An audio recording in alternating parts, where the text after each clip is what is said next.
बता दिया कि अगर यूनाइट होकर लड़ा जाए तो क्या कुछ नहीं हो सकता। सोचिए, वही जेएनयू जिसको बदनाम करने के लिए तमाम तरीके की चीजें, आरोप प्रत्यारोप लगाए गए, किस तरीके से जैसे जैसे बहुजन समाज के बच्चे कॉलेज यूनिवर्सिटी आने लगे, अपने लिए आवाज उठाने लगे, तो उन तमाम यूनिवर्सिटीज में बहुजन समाज के बच्चों के लिए तरह तरह की पाबंदियां लगाई गई। सोचिए, दिल्ली यूनिवर्सिटी हो, किस तरीके से आप वहां पर आरएसएस की शाखा लगा सकते हैं, लेकिन वहां पर आप धरना प्रदर्शन नहीं कर सकते। किस तरीके से डॉक्टर रितु लगातार लंबे समय से धरना दे रही हैं, अपने लिए नौकरी नहीं, न्याय चाहती है। किस तरीके से जाति के आधार पे बहुजन समाज के बच्चों को कॉलेज यूनिवर्सिटी से निकाल दिया जाता है। और लेकिन जेएनयू ने एक ऐतिहासिक लकीर खींची है। जेएनयू ने बता दिया कि अगर यूनाइट होकर लड़ा जाए तो क्या कुछ नहीं हो सकता। जेएनयू में छात्रों का चुनाव था, जिसमें बहुजन समाज के बच्चों ने ऐतिहासिक जीत हासिल कर अपना जगह बनाई है, जहां पर कहा जाता था कि बहुजन समाज के लोग जो हैं वो हमेशा उपद्रवी होते हैं, गुंडागर्दी करते हैं, जेएनयू जैसे यूनिवर्सिटी में आके माहौल बिगाड़ने की कोशिश करते हैं। असल में ये जातिवादी मनुवादी लोगों की बनाई हुई चाल है, जिसके आधार पे बहुजन समाज के बच्चे कॉलेज यूनिवर्सिटी से दूर रहें, ताकि बहुजन समाज के बच्चे एसटी, एससी, ओबीसी, माइनॉरिटी बच्चे जो जैसे जैसे संस्थानों में आने लगे, वैसे वैसे तमाम रोड़े, तमाम अड़चने उनके सामने रख दी गई। मुकेश मोहन ने बड़ा ट्वीट कर लोगों को बताया कि किस तरीके से जेएनयू का संदेश है कि मिलकर लड़ोगे तो संघियों को दौड़ा दोगे, अकेले लड़ोगे तो तुम संघी तुम्हें दौड़ा देंगे। सोचिए किस तरीके से जेएनयू इलेक्शन में बहुजन समाज का पचरम लहराया है, कैसे बहुजन समाज के बच्चों ने नाम रोशन किया है। जेएनयू जैसे इलेक्शन ने बता दिया कि इंडिया गठबंधन जो लगातार एनडीए को मात देने की बात करता है, उसी के तमाम लोगों को वैचारिक असहमति की वजह से तमाम गुट जो है अलग अलग हो रहे हैं, जबकि वो एनडीए गठबंधन को तभी हरा पाएंगे जब तमाम लोग संगठित होकर, जागरूक होकर, यूनाइट होकर एक साथ एक मंच पर आएंगे, जिनका मोटिव होगा कि तानाशाह सरकार को सत्ता से बाहर निकालना। उसके लिए अपना हित आपको छोड़ना पड़ेगा। अगर हम अपने हित के बारे में सोचते रहेंगे तो तब तक कामयाब नहीं हो सकते, चाहे सामाजिक रूप से हो, चाहे आर्थिक रूप से हो, चाहे वैचारिक रूप से हो, राजनीतिक रूप से तो आपको मिलजुल कर ही लड़ना पड़ेगा। राजनीतिक रूप से आपको तभी भागीदारी मिलेगी जब आप अपने भाई का, अपने सहयोगी का, अपने साथी का, अपने समाज का साथ लेकर चलेंगे। दिलीप मंडल लिखते हैं कि जेएनयू में इस बार छात्र संघ के अध्यक्ष और महासचिव दोनों शेड्यूल कास्ट समुदाय से हैं। बहुत बहुत बधाई धनंजय और प्रियांशी। उपाध्यक्ष ओबीसी है, जय भीम। ये आने वाले समय में देश के हर कैंपस में होने वाला है। 2006 में अर्जुन सिंह द्वारा उच्च शिक्षा में ओबीसी आरक्षण लागू करने के बाद देश के तमाम सरकारी शिक्षा संस्थानों में 50% से ज्यादा स्टूडेंट एसटी, एससी, ओबीसी के हैं। ये एकजुट रहेंगे तो छात्र संघ चुनाव तो यही जीतेंगे। जो छात्र संगठन इस सच्चाई को पहचान नहीं पाएंगे, एसटी, एससी, ओबीसी की हिस्सेदारी नहीं देंगे, वे पिट जाएंगे। सोचिए किस तरीके से जो लगातार बहुजन समाज के बच्चों की भागीदारी होनी चाहिए, उनको तमाम स्तर पर अपने आप को देखना होगा, अपने स्तर पर जातिवाद को पहचानना पड़ेगा कि किस तरीके से आपको मानसिक गुलामी की ओर ले जाकर आपके संवैधानिक अधिकारों का हनन किया जा रहा है। जेएनयू एसयू चुनाव ने संघ ब्रिगेड की पूरी तरह से हार हुई है। सरकार, प्रशासन, संघ, बीजेपी, एबीवीपी सभी लोगों ने खूब साजिश की, लेकिन वो जेएनयू के आगे हार गए। जेएनयू ने स्पष्ट संदेश दिया, एकजुट होकर लड़ा जाए तो सांप्रदायिक ताकतों को अभी भी हराया जा सकता है और मसाले जलाई जा सकती हैं। किस तरीके से लोगों ने एक ऐतिहासिक लकीर खींची है। सोचिए, जब छोटे स्तर पर यूनाइट होकर संघियों को दौड़ाया जा सकता है, जातिवादी गुंडों को मात दी जा सकती है, तो राजनीतिक स्तर पर क्यों नहीं। जबकि आपको इंडिया गठबंधन में मजबूत लीडर की जरूरत है, जिनकी सामाजिक स्तर पर जो दशा है वो एकदम बारीकी होनी चाहिए, जो समाज की कमियों को, खामियों को, खूबियों को, तीनों को समझता हूँ। जेएनयू का छात्र रहा हूँ। छात्र संघ चुनाव के दौरान खूब नारे लगाए गए और पोस्टर चिपकाते थे।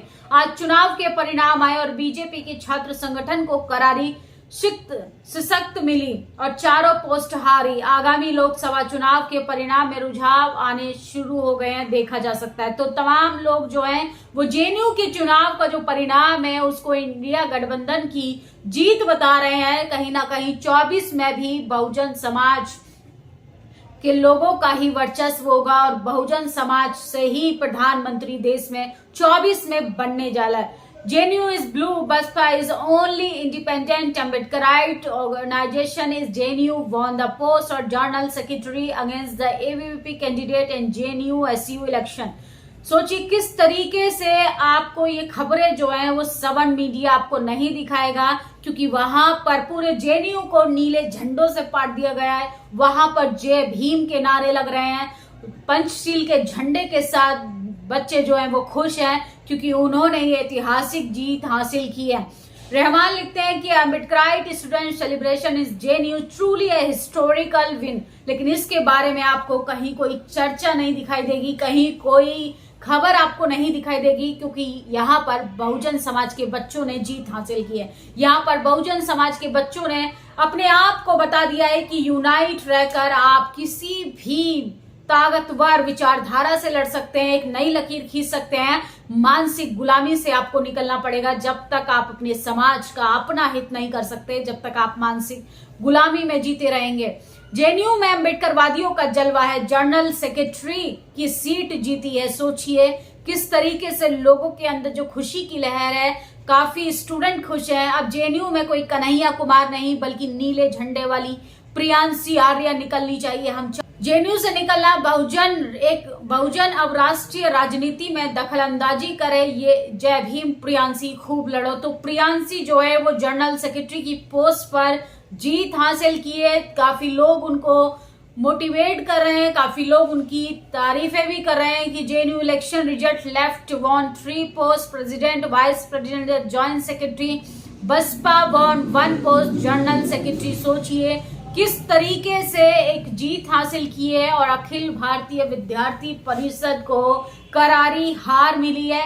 लेकिन टीवी अखबार आपको ये खबरें नहीं दिखाएगा। सोशल मीडिया पर उन जातिवादी मनुवादी पत्रकारों को आप देखेंगे जो सो कॉल्ड लिबरल अपने आप को कहते हैं, जो अपने आप को न्यूट्रल पत्रकार बताते हैं, इन सब खबरों को वो नहीं दिखाएंगे। कहने के लिए वो जातिवाद को नहीं मानते। BAPSA thanks JNU student community for election Priyanshi Arya for a post general secretary in JNU SU after and decide BAPSA finally made to into JNU SU central panel. JNU is red one blue is. सोचिए बप्सा ने जीत हासिल की है। इसके साथ साथ general secretary की post पर बहुजन समाज की बेटी प्रियांशी ने अपना दम दिखाकर मनुवादियों को ललकारा है। JNU का भगवाकरण कामयाब नहीं हो पाया, चारों पदों पर लेफ्ट प्रत्याशी जीते। ABVP चारों खाने चित्त, president, vice president, general secretary, joint secretary पे सोचिए किस तरीके से बच्चों ने बता दिया है कि यूनिट शिक्षित होकर आप अपने लिए, अपने हो रहे खिलाफ अत्याचारों के लिए भी आवाज उठा सकते हैं। और बाकायदा जब आप लड़ेंगे यूनिट होकर, बाकायदा जब आप संगठन बनाकर लड़ेंगे तो आपकी जीत पक्की है। शिक्षित लोगों की जीत हुई है, अराजकता फैलाने वालों की हार हुई है। प्रशांत कनौजिया लिखते हैं JNU छात्र संघ चुनाव में सभी चारों उम्मीदवारों को जीत की बधाई, जय भीम। तो पूरे जय भीम के नारों से JNU जो है वो लगातार दिखाई दे रहा है। जय भीम के नारों से गूंजा JNU, मौज कर दी मनुवादियों की छाती पर, फिर से फूले साहू अम्बेडकर, जय भीम, जय JNU तरीके से लोग सोशल मीडिया पर ट्रेंड चला रहे हैं। JNU छात्र संघ चुनाव के सभी सीटों पर ABVP की करारी हार। सोचिए एक प्रियांशी आर्या, इसके साथ तमाम लेफ्ट के जो 3 विद्यार्थी हैं उन्होंने बता दिया है कि कैसे मनुवाद की छाती पर फिर से फूले बिरसा अम्बेडकर। JNU स्टूडेंट चुनाव में जनरल सेक्रेटरी पर अम्बेडकरवादी ग्रुप बप्सा की जीत हुई। JNU में अम्बेडकरवादियों का जलवा है, जनरल सेक्रेटरी की सीट जीती है। सोचिए, लेकिन ये तस्वीर आपको नहीं दिखाई देंगी। ये तस्वीरों के बारे में कहीं आपको कोई चर्चा नहीं दिखाई देगी, कहीं इसके बारे में कोई डिबेट शो नहीं होगा। यही कोई अखिल भारतीय परिषद संघ अगर जीत कर आता तो पूरे होर्डिंग बैनर के साथ, बड़ी बड़ी हेडलाइंस के साथ आपको खबरें दिखाई जाती कि वहां पर किस तरीके से छात्रों की जीत हुई है। लेकिन बहुजन समाज के बच्चों ने, जय भीम बोलने वाले बच्चों ने, अंबेडकरवादी बच्चों ने और तमाम बिरसा फुले अंबेडकर की बात करने वाले बच्चों ने जीत हासिल की है। इसलिए मनुवादी लोगों को, जातिवादी लोगों को तकलीफ हो रही है, लेकिन पूरा सोशल मीडिया जय भीम के नारों से जेएनयू में जीते विद्यार्थियों को मोटिवेट कर रहा है, उनकी तारीफें कर रहा है और जमकर बता रहा है कि अगर मिलकर जीता जाए तो क्या कुछ हासिल नहीं किया जा सकता। इस खबर पर आपकी क्या प्रतिक्रिया, कमेंट बॉक्स में जरूर बताइएगा।